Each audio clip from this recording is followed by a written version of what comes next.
Welcome to the Deep Dive. Today we're tackling something truly monumental, the Veda. Now, this isn't quite a book as you might think of it. We're really talking about a kind of liturgical library. It's actually the oldest text we have in any Indo-European language, kept alive for, over 3,500 years.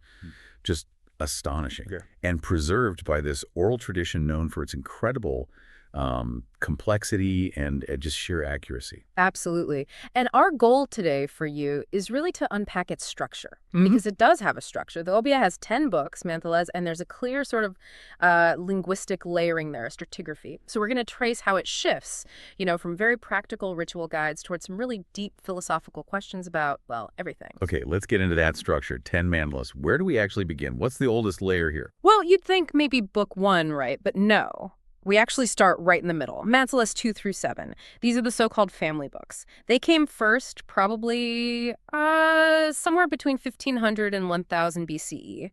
And they were basically proprietary handbooks for specific priestly families.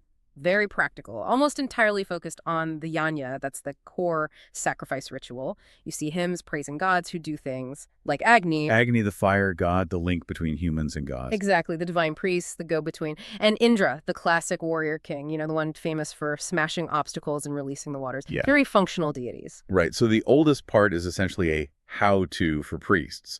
Not exactly what you might expect from ancient wisdom at first glance. Does that practicality lead to, say, more specialized sections later on? It definitely does.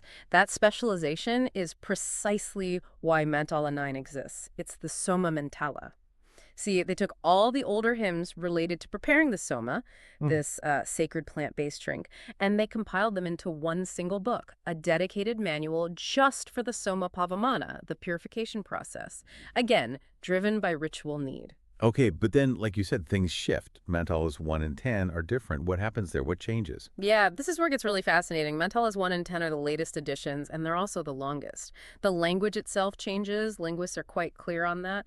But the thematic shift is huge. The authors, well, they seem to stop just focusing on how to do the ritual, and they start wondering why. They start speculating, asking these fundamental questions about where the universe came from, what God even means. And that speculation, especially in Maṇḍala 10, leads down two very different, almost opposite paths, doesn't it? Setting up ideas for later Indian thought. Let's start with the more skeptical one. Right, that would be the Nāsadīya Sūkta. It's hymn 10.129, often called the hymn of non-existence. And it's kind of mind-blowing for its time, a really radical, almost agnostic take. It imagines a time before existence or non-existence, before death or immortality. Just that one breathing without wind. It's deeply monistic. And the conclusion, it basically throws up its hands regarding creation. It ends with this profound line. He who is its overseer in the highest heaven, he surely knows, or perhaps he knows not. That kind of uncertainty is powerful. Wow. Perhaps he knows not. But then right alongside that profound doubt, you get something completely different, something much more definite, dogmatic even. Exactly the opposite. That's the Puruṣa Sūkta, hymn 1090, the hymn of the cosmic being. Here, creation isn't a mystery. It's presented as a divine ritual. A cosmic sacrifice where this primordial being, Puruṣa, is dismembered.